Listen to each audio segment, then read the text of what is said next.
اور سینکشنز ابھی کچھ عرصہ جاری ہوئی تھی تو فیصلہ کر لیا گیا کہ اس پر حملہ کیا جائے۔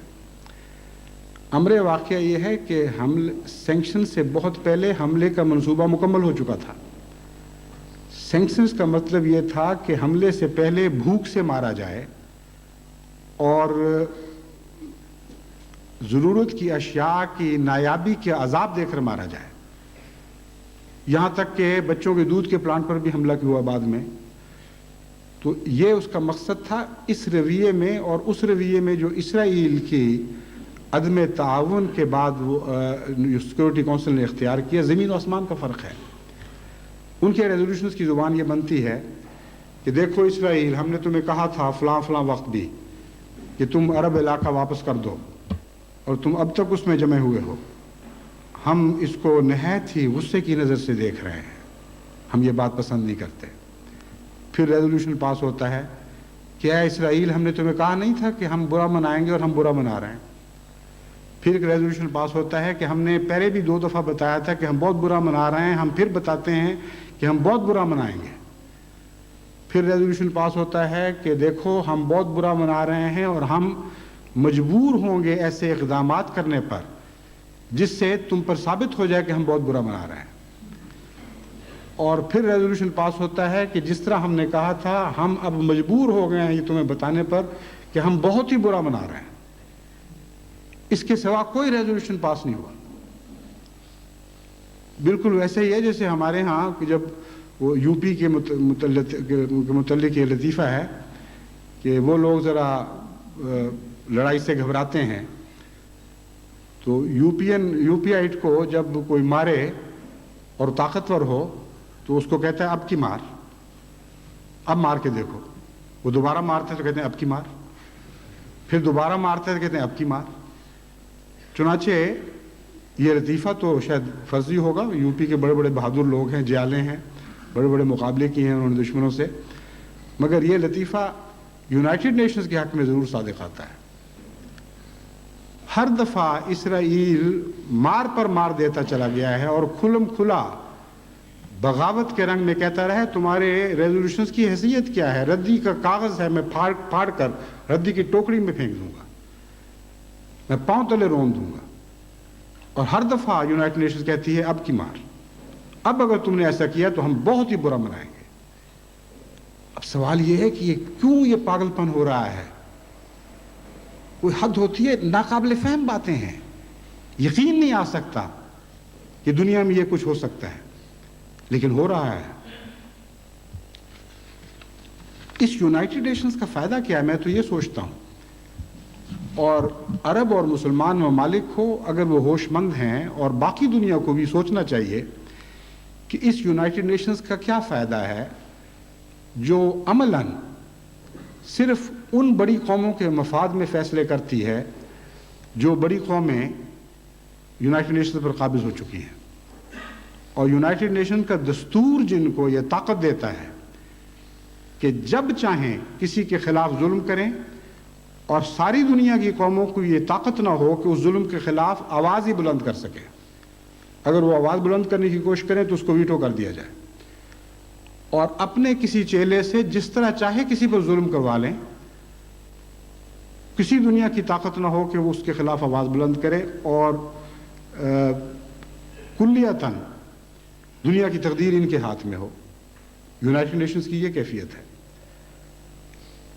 جب عربوں کے متعلق فیصلے کرنے ہوں یا مسلمانوں کے متعلق، تو انتہائی ظالمانہ فیصلے کیے جائیں، ان کے خلاف فیصلے کرنے ہوں، اور جب ان کے حق کی بات ہو تو سوائے چند آوازیں نکالنے کی اور اس کی کوئی بھی حیثیت نہیں۔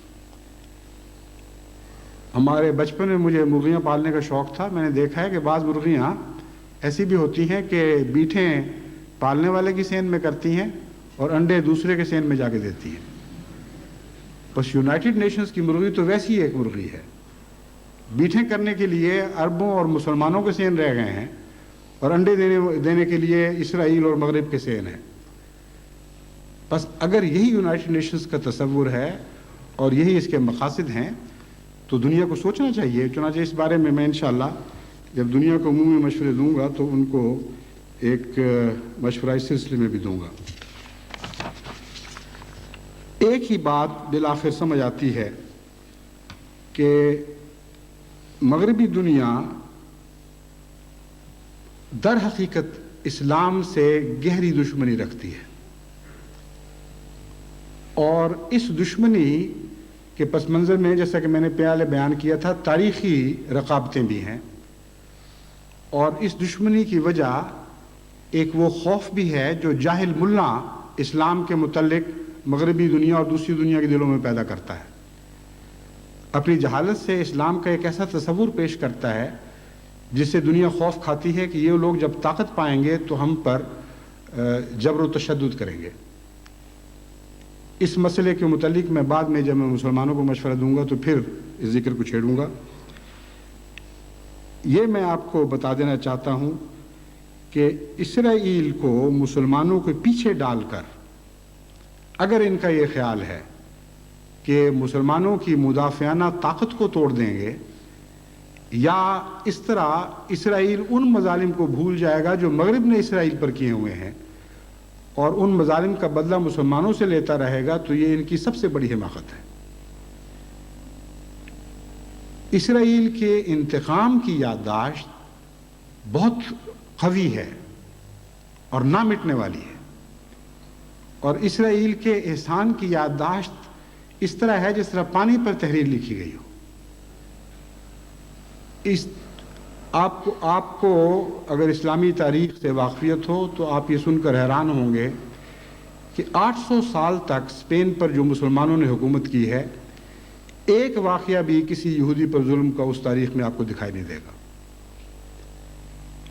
مسلمانوں کے طاقت کے ادوار میں جب بھی آپ جس طور پر بھی نظر ڈالیں، ایک دوسرے پر ظلم تو آپ کو دکھائی دے گا، اور وہ بھی اس وقت جب ملا ایک مذہب کے ماننے والوں، ایک فرقے کے ماننے والوں کو دوسرے فرقوں کے ماننے والوں کے خلاف بھڑکاتا رہا، لیکن یہودیوں اور عیسائیوں کے خلاف اسلام کی تاریخ میں آپ کو کوئی مظالم دکھائی نہیں دیں گے۔ 3 ایسے قبائل ہیں جن کا تاریخ اسلام کے آغاز سے تعلق ہے، جنہوں نے بار بار معاہدہ شکنی کی اور حضرت صلی اللہ علیہ وسلم اور مسلمانوں سے دھوکے کیے، ان کے خلاف جنگ کے دوران حملہ آوروں سے ملتے رہے۔ ان 3 قبائل کے خلاف بالآخر مسلمانوں کو کارروائی کرنی پڑی۔ وہ قبائل ہیں بنو قینقاع، بنو نذیر اور بنو قریظہ۔ جب 1947 میں یونائٹڈ نیشنز میں اسرائیل کے قیام پر بحث ہو رہی تھی، تو وہاں اسرائیلیوں نے مسلمانوں کو تان دیتے ہوئے کہا کہ ہمارا حق ہے اور تمہیں تو عادت ہے ہمیں اپنے گھروں سے نکالنے کی، ہم آج تک نہیں بھولے جو تم نے بنو قریظہ اور بنو نذیر اور بنو قینقاع سے کیا تھا۔ تو یہ عجیب یادداشت ہے کہ فرضی مظالم کی یادیں تو 1400 سال سے زندہ رکھے ہوئے ہیں، اور حقیقی احسانات کی یادوں کو بھولتے چلے جا رہے ہیں۔ یہ عجیب قوم ہے کہ یہ بات بھول گئے ہیں کہ جب ایزابیلا اور فرڈینینڈ نے 1490 میں یہودیوں کے اسپین سے انخلاء کا حکم دیا، اس سے پہلے 200 سال تقریباً مسلسل اسپین میں یہودیوں پر ظلم ہوتے رہے، لیکن وہ ایسے ظلم تھے کہ ان کے نتیجے میں وہ یہود نے پھر بھی وہاں سے نکلنے کا فیصلہ نہیں کیا۔ بالآخر جبراً ان کو عیسائی بنایا گیا، اور جب بڑی تعداد میں یہودی عیسائی بن گئے تو پھر یہ تحریک شروع کی کہ یہ جھوٹے عیسائی ہیں، دھوکہ دینے کے لیے عیسائی بنے ہیں، ابھی بھی بہت امیر ہو گئے ہیں، اس لیے ان کی دولت چھیننے کے لیے کوئی بہانہ تلاش کرو۔ چنانچہ ایزابیلا کو اور فرڈینینڈ کو اس وقت کے عیسائی پادریوں نے بار بار یہ تحریض کی اور لالچ دلائی کہ اس قوم کا ایک ہی علاج ہے کہ ان کی عیسائیت پر اعتماد نہ کیا جائے اور ہمیں انکویزیشن کی اجازت دی جائے۔ انکویزیشن سے مراد ہے وہ ٹارچر کرنے کے ذرائع جو عیسائی دنیا اپنے مخالفوں کے خلاف استعمال کرتی تھی، اور نہایت ہی دردناک مظالم ان ذرائع سے غیر عیسائیوں پر کیے جاتے تھے اور ان عیسائیوں پر کیے جاتے تھے جن کے دین پر شک ہو۔ چنانچہ ایک لمبے عرصے تک یہ بحث جاری رہی۔ ایزابیلا چونکہ پوپ سے ناراض تھی، سکسٹس سیکنڈ تھا غالباً اس وقت، اس سے کسی وجہ سے ناراض تھی، وہ اس کے مرضی کے کوارڈینل مقرر نہیں کرتا تھا، اس لیے اس نے اجازت نہیں دی کہ پوپ کی مقرر کردہ کوئی کمیٹی انکوزیشن کے کام اسپین میں کرے۔ بالآخر فرڈینینڈ کو عیسائی پادریوں نے یہ لالچ دی کہ اگر تم اس کی اجازت دے دو تو یہود کے جتنے اموال چھینے جائیں گے یہ ہم تمہارے قبضے میں دیں گے، ہمیں صرف ظلموں کی اجازت دو، اموال تمہارے۔ چنانچہ 1480 میں انکوزیشن شروع ہوئی۔ انکوزیشن کی تاریخ حقیقتاً اتنی دردناک ہے کہ شاید ہی کبھی انسانی تاریخ میں ایسے دردناک مظالم کی آپ کو مثال نظر آتی ہو جیسے اس زمانے میں یہودیوں پر عیسائیوں کی طرف سے کیے گئے۔ اس کے باوجود دل نہیں بھرا تو 1492 میں ان کے انخلاء کا حکم جاری کر دیا گیا۔ آپ کو یاد ہوگا کہ 1247 سے 1252 تک بلیک ڈیتھ کے زمانے میں یورپ میں پہلے ہی یہود پر مظالم کیے جا رہے تھے اور فرانس میں سب سے زیادہ مظالم کیے گئے۔ چنانچہ وہاں کے مظالم کا تصور کریں کہ وہاں سے بھاگ کر انہوں نے پہلے فرانس میں اور پھر یورپ کے دیگر ممالک میں پناہ لینے کی کوشش کی، لیکن وہاں بھی ان کو پناہ نہیں ملی اور ان پر مظالم جاری رہے۔ پناہ اگر ملی تو فلسطین کی اسلامی حکومت نے دی ہے، یہ ایک تاریخی واقعہ ہے، اور دوبارہ بھی ناچسی مظالم کے زمانے میں پھر یہ فلسطین پناہ لینے کے لیے گئے ہیں۔ بس ساری اسلامی تاریخ میں ان کے ساتھ احسان پر احسان کا سلوک کیا جاتا رہا۔ ان کے علم و فضل نے مسلمان گودوں میں پرورش پائی ہے، اور ظلم ہوئے ہیں یورپینز کی طرف سے اور مغربی عیسائی قوموں کی طرف سے، اور ان کا بدلہ یہ مسلمانوں سے لے رہے ہیں۔ یہ تصور ہے جو امریکہ اور اس کے اتحادیوں کے ذہن میں ہے کہ اس سے بہتر اور کیا سودا ہوگا، یہودیوں کو مسلمانوں کے گلے ڈال دو اور ہمارے ظلموں کا انتقام مسلمانوں سے لیں، ایک ہی تیر سے دونوں مارے جائیں، اس سے زیادہ اور کیا حکمت عملی کی پالیسی ہو سکتی ہے۔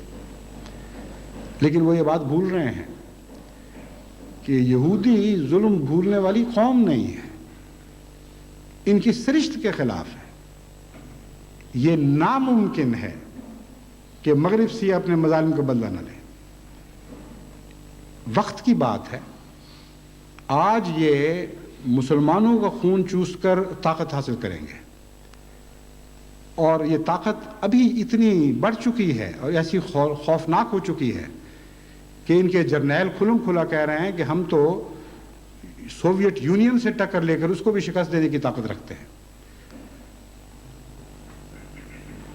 جو ٹیکنیکل نو ہاؤ جنگی ہتھیار بنانے کا ہے، اس میں بہت سی شاخوں میں یہ امریکہ سے بہت آگے نکل چکے ہیں، ایٹم بم بنا چکے ہیں، دوسرے مولک ہتھیار بنا چکے ہیں۔